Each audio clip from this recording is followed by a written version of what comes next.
Hello everyone. In this video, we'll do the daily current affairs analysis of 29th October 2021. So the first topic which we will discuss is about the CARTSA law of USA. This is a misprint. It is USA. So the first topic is about the CARTSA law of USA. So it is from GS paper 2 and topic is international relations. So why it is in the news? Prominent lawmakers in USA continue to express their support for the lifting of sanctions on India by USA for purchasing the S-400 missiles from Russia. So what was the situation that USA officials had been threatening that India will be brought into sanctions under the CARTSA law, which imposes sanctions on those countries which do any kind of defense deals with the three countries of Russia, Iran, and North Korea. So, what is the problem? India is likely to get the delivery of the S-400 missile in November, which is likely to open US sanctions under the 2017 law which is countering America's adversaries through Sanctions Act CARTSA. So what is CARTSA and how did the S-400 agreement violate this act? So the countering America's adversaries through Sanctions Act CARTSA's main objective is to oppose Iran, Russia and North Korea with punitive measures. It was released in 2017.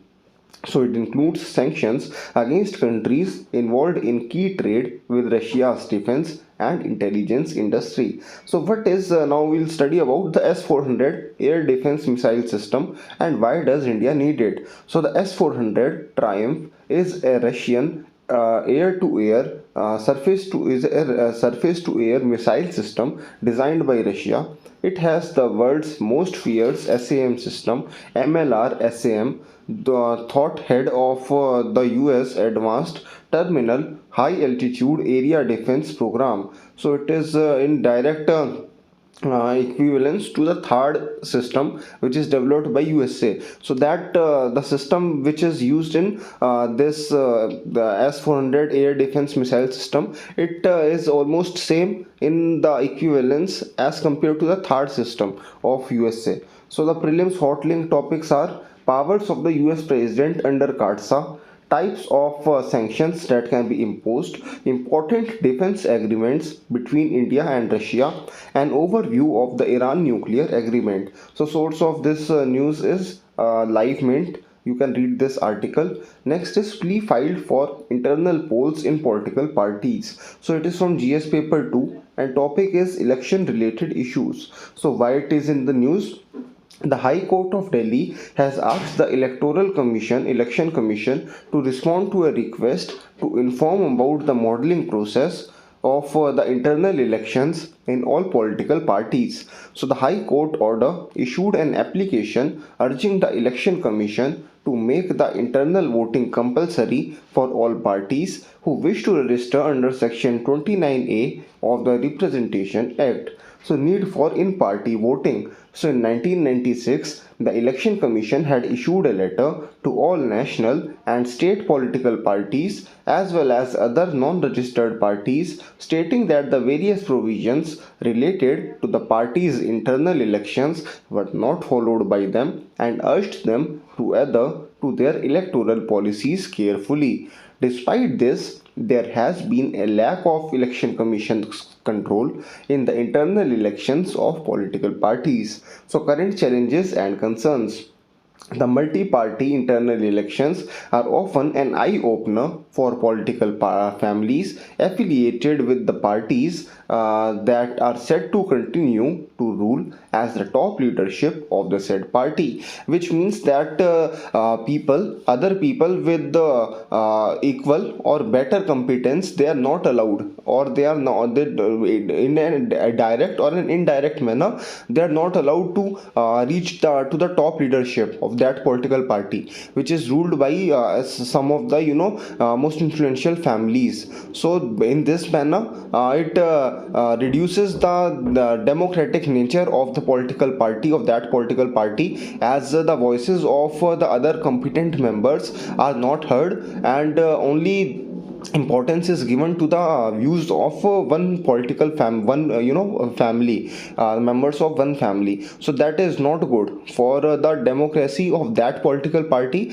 and the democracy of India also overall, because in the future there is a high probability that that political party will rule or will come into power in either some of the states or at the national level also. So when that will happen, so it will automatically translate to the fact that the views of multiple members or the equally competent members of that political party or the other stakeholders which are involved in the governance of that state or the country overall, that will not be heard. Only the views of one family will be given more importance. So that will be disastrous, and that has been disastrous. Okay, as you can see, there are multiple examples of it. You can analyze that. So next is background.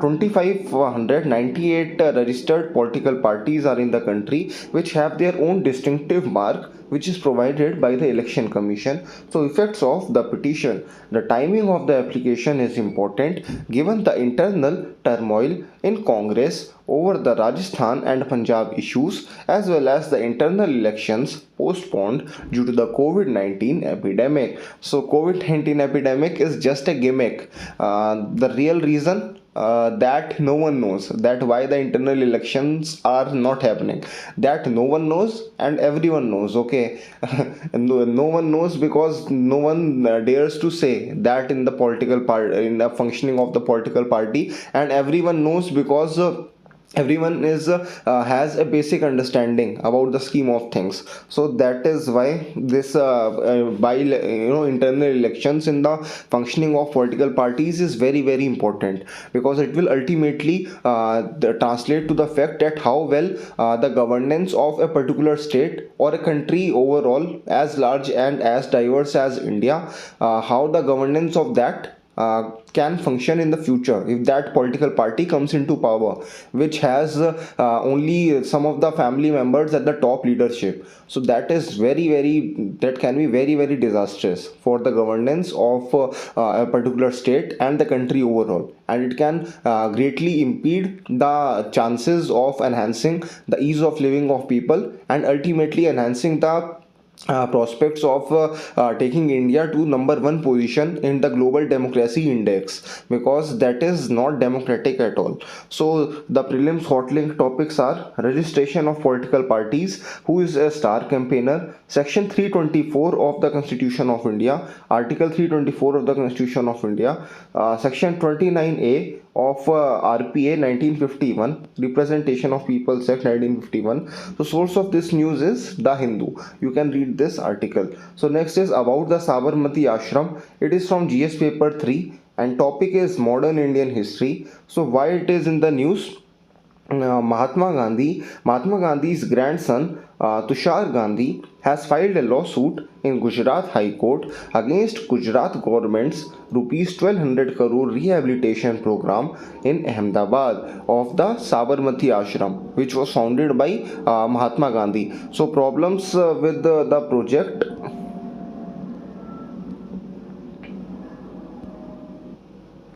So the problems with the project are: the redevelopment plan includes expanding its area from 5 to 55 hectares by relocating residents to nearby areas. According to Tushar Gandhi, the plan completely contradicts Mahatma Gandhi's wishes or Mahatma Gandhi's ideals. So, stand of the government. The Gujarat government is adamant that it will not alter or transform any building into an ashram facility. All precious buildings will be restored according to Gandhian morals. So, about the Sabarmati Ashram, Mahatma Gandhi founded this ashram and lived there from 1917 to 1930. It was from this place that Gandhi led the Dandi March, also known as the Salt Satyagraha, on 12 March 1930.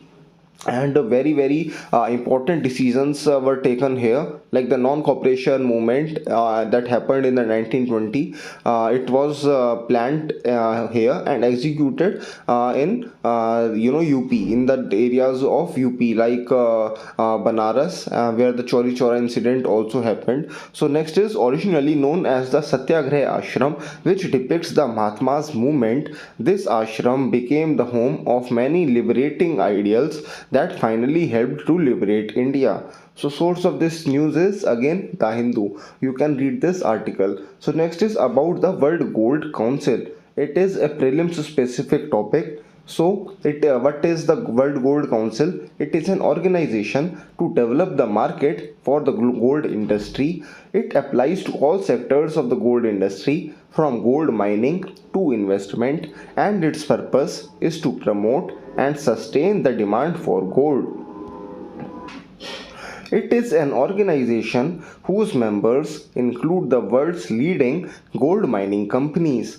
It is headquartered in the UK, and they have offices in India, China, Singapore, Japan, and the United States. So it can be a potential statement in the prelims that the World Gold Council has offices in India, China, Singapore, Japan, and Australia. So in that case, that statement will be wrong, because there's no office in Australia. The office is in USA. So the source of this news is this article from the Economic Times website. You can read that. So next is name of Facebook's parent company changed to Meta. So it is a prelims specific topic. So the name of the parent company of Facebook is now changed to Meta. Facebook, Instagram, and WhatsApp will keep their names under the rebranding. So when you study this news, your mind should automatically click to the fact that Facebook has had also launched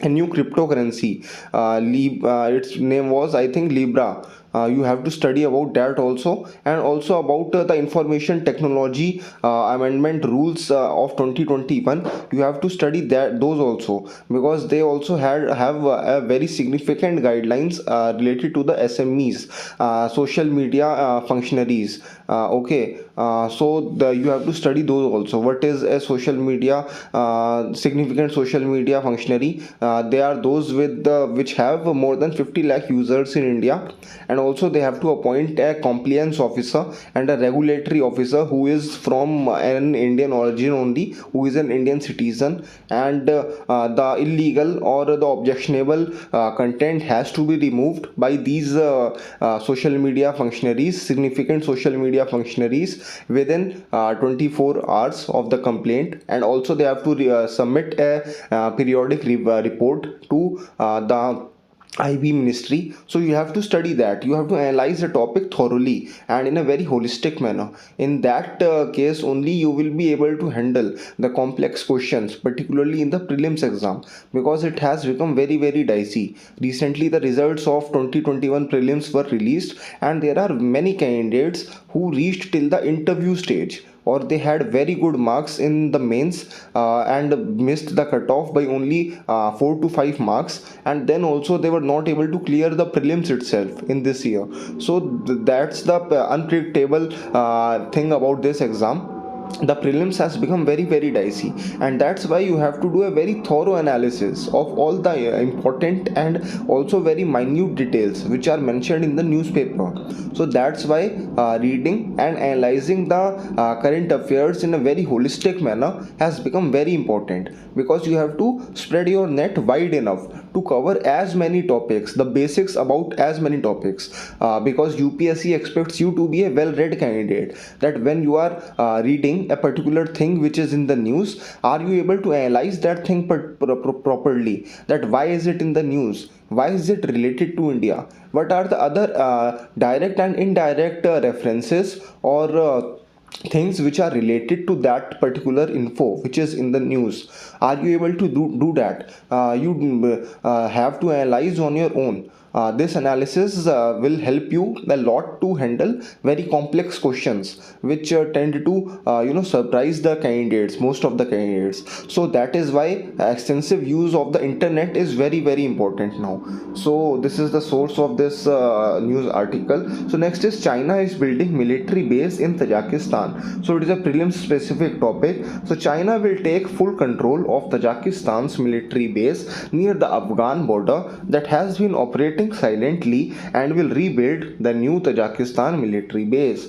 The new base will be owned by Tajikistan's Rapid Reaction Group or Special Forces and will be funded by China at a cost of $10 million. It will be located in the eastern province of the Gorno-Badakhshan province near the mountains of Pamir. The Chinese troops will not be stationed there, will be stationed there. So Russia and India are among the countries that already have troop bases in Tajikistan. So source of this news is this article from BNN Bloomberg.ca. So when you study this news, you have to also study about the neighboring countries or the bordering countries of Tajikistan, China, Afghanistan, because it is mentioned here the present turmoil which is happening in Afghanistan. You have to do a broad analysis of that also, and next you have to study about the special forces of India also, and next the Gorno Badakhshan province, you have to study about that. You have to also study about the Pamir province,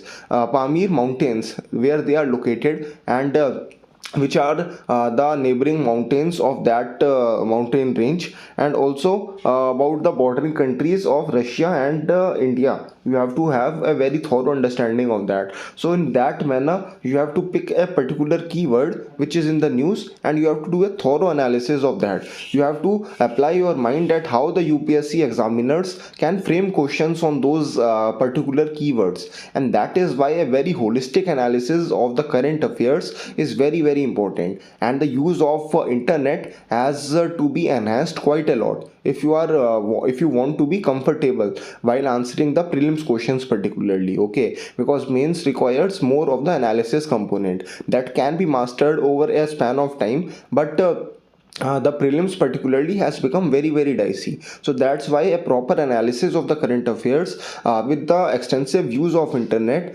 has become very very important. So thanks a lot for watching the analysis video. Have a nice day.